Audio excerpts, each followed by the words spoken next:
Hello MotoGP fans, welcome back to ZNGP today. The unpredictable nature of Silverstone struck again, and for Ducati's Gigi Dall'Igna, the result was a mix of disappointment and realism.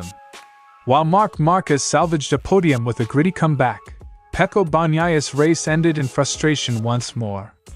In his post-race remarks, Dall'Igna didn't mince words, acknowledging the chaos while making it clear Ducati expects more from its former champion. The 2025 MotoGP rider market is heating up, and in Italy, the silly season has delivered a bombshell. According to Sky Italia, Yamaha has their sights set on Ducati's crown jewel, Pecco Bagnaia. Despite being under contract, Bagnaia is reportedly the forbidden dream for Yamaha's new leadership as they look to reclaim their former glory. MotoGP's landscape has been rocked over recent months by the financial turmoil facing KTM, one of the sport's rising forces. But with a fresh capital injection from Bajaj Auto, the Indian stakeholder, and a successful debt restructuring, the Austrian manufacturer has averted bankruptcy, bringing relief to the paddock and fans alike. Dorna's chief sporting officer, Carlos Ezpeleta, shared his thoughts exclusively with Crash.net on what this means for MotoGP's future. At Silverstone, Jack Miller broke a 6-race points drought with a gritty 7th-place finish, emerging as Yamaha's top rider after a ride height device failure ended Fabio Quartararo's dream victory. Miller described the frantic final laps as all hell broke loose, and admitted he was devastated for his stricken teammate. Don't forget to click subscribe button and the bell icon for MotoGP news update.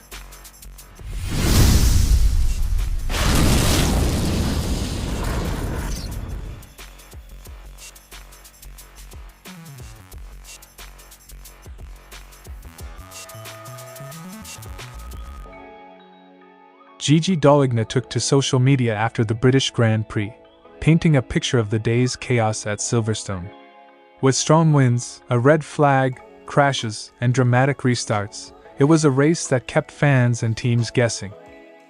With 11 different winners in as many recent editions of this GP, Silverstone confirms its unpredictability, especially on Sunday, with red flags, strong winds, crashes, technical setbacks, and restarts.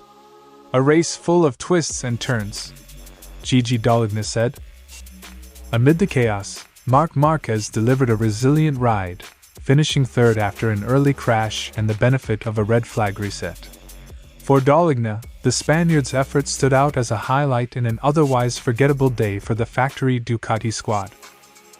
Marc did a great job, finding himself in a tight spot and able to fight his way back to third place.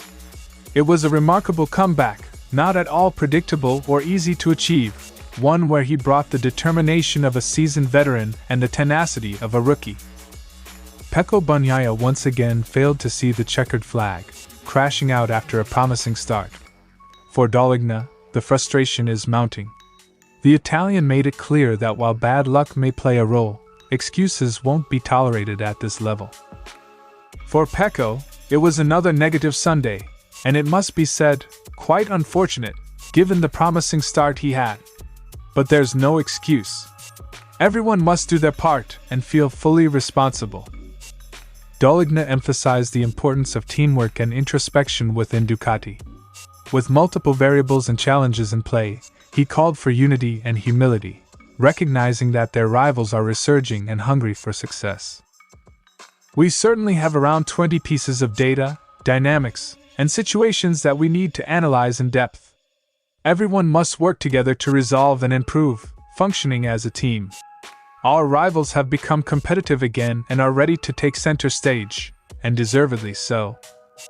For Ducati, Silverstone was a brutal reminder that MotoGP offers no guarantees.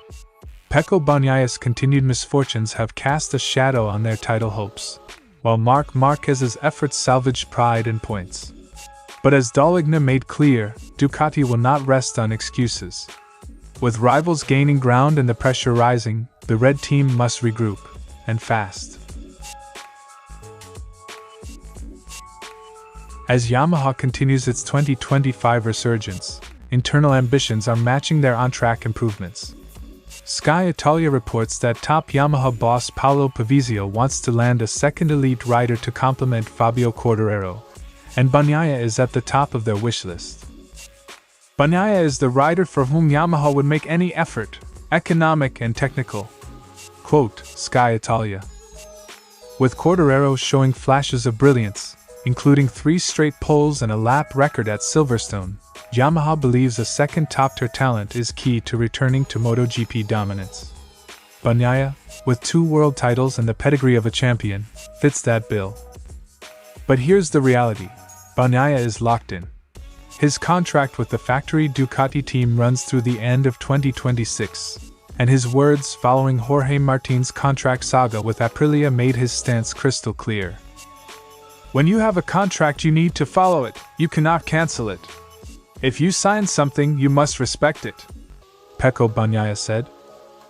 That statement makes it clear, Bagnaia isn't entertaining the Yamaha whispers, at least not publicly. Still, the dream persists.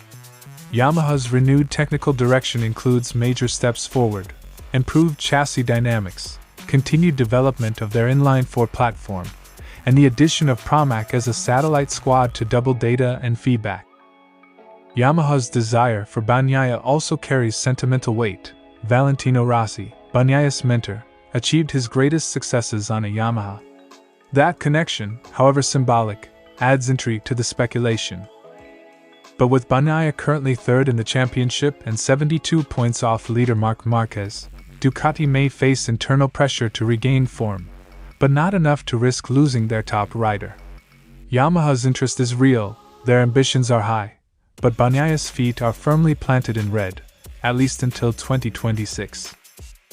The rumor mill spins fast in MotoGP, and few names carry as much weight as Pecco Bagnaia. Yamaha may dream of pairing him with Quartararo in a blockbuster move, but for now, that dream seems destined to stay just that. Still, with momentum building in Iwata and uncertainty lingering at Ducati, 2026 might not be as distant as it seems. Since late 2024, KTM had been navigating one of its darkest periods. Over €2 billion in debts forced the company into self-administration, raising fears over its MotoGP involvement. By February 2025, KTM's creditors approved a restructuring plan, requiring repayment of 30% of the debts by May 23, 2025. That deadline brought good news, a near €600 million investment from Bajaj Auto, which will also increase its control over KTM's operations. It's definitely a relief that KTM's financial crisis has come to an end, as Paletta said. This lifeline ensures KTM can keep its focus on the track, where the brand has carved out an impressive reputation despite its relatively short history in top-tier motorcycle racing. As Paletta emphasized KTM's importance to MotoGP as more than just a manufacturer, they are a brand with racing in their blood, despite lacking a traditional road racing heritage. MotoGP has become the perfect platform for brands like KTM to showcase themselves, regardless of what they sell. They have done amazingly well in their first decade, he said. KTM's commitment to MotoGP has been unwavering, with the company always maintaining that their financial difficulties would not impact their Grand Prix racing program. Amid the financial uncertainty, rumors circulated about KTM potentially withdrawing satellite support for Tech 3 in 2026. However, KTM Motorsport boss Pit Beirer dismissed these claims as false during interviews with German media. Looking ahead, KTM is not just surviving, it's planning. Back in January, Beirer revealed KTM has already begun preparations for the 2027 MotoGP regulations, which will introduce new 850 cubic centimeters engines. This forward-thinking approach highlights KTM's long-term commitment to the sport. With KTM's financial issues behind them, the manufacturer can fully focus on continuing to develop competitive machines and nurturing talents like Pedro Acosta. KTM's presence adds diversity and competition to the grid, crucial for MotoGP's growth and fan appeal.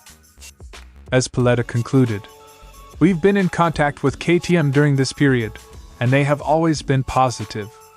Knowing that everything is sorted allows everyone to breathe a little easier. KTM's financial salvation marks a pivotal moment, not just for the manufacturer but for the entire MotoGP paddock. The Orange Brigade can now put the past behind and focus on racing, innovation, and challenging for wins and championships. The 2025 season and beyond promise to see KTM remain a vital, competitive force in the premier class. Miller and Quartararo exploited soft front tires to lock out the front row in the restarted Grand Prix. Quartararo quickly built a near 5-second gap before his technical DNF, while Miller found himself swallowed by the pack.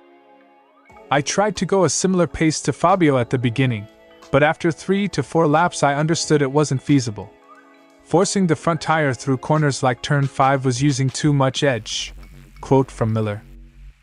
He adjusted by changing lines to cut through the wind a little bit more, stabilizing his lap times. After dropping to 6th, Miller battled back to 4th behind Marc Márquez. But with 4 laps to go, the fight exploded into an all-out dogfight with Franco Morbidelli and Alex Marquez. I settled in behind Marc, then Morbidelli came through, and all hell broke loose with him, Alex, and me. It's tough to keep momentum when you've got to block pass. They can park it, squirt out, and not lose much time. He crossed the line just 1.4 seconds behind the podium duo, narrowly ahead of Luca Marini. Quartararo's ride height failure robbed Yamaha of its first Premier Class win since 2022. Miller felt the pain of that lost chance deeply. Obviously devastated for Fabio. Today he had it in his pocket, he was gone like the wind. There wasn't much I could do. He noted Quartararo's advantage came from a clear track and superior aerodynamics with fewer wings, allowing him to brake and corner within his comfort zone. Despite the heartbreak, Yamaha's resurgence is undeniable. Silverstone marked the second straight round where victory was within reach. We're pleasantly surprised, but we'll keep working to make this thing better. The bones of the bike are good, and we're slowly but surely improving it. Alex Rins and Miguel Oliveira rounded out Yamaha's top finishers in 14th and 16th respectively, underscoring the ongoing development streak. Jack Miller's combative ride at Silverstone ended a frustrating drought and showcased Yamaha's competitive strides, but it was tinged with the heartbreak of Fabio Quartararo's lost victory. As the season presses on, Yamaha's momentum and resolve have never been stronger. Thanks for watching ZNGP today, and this is your MotoGP news update. And see you next time!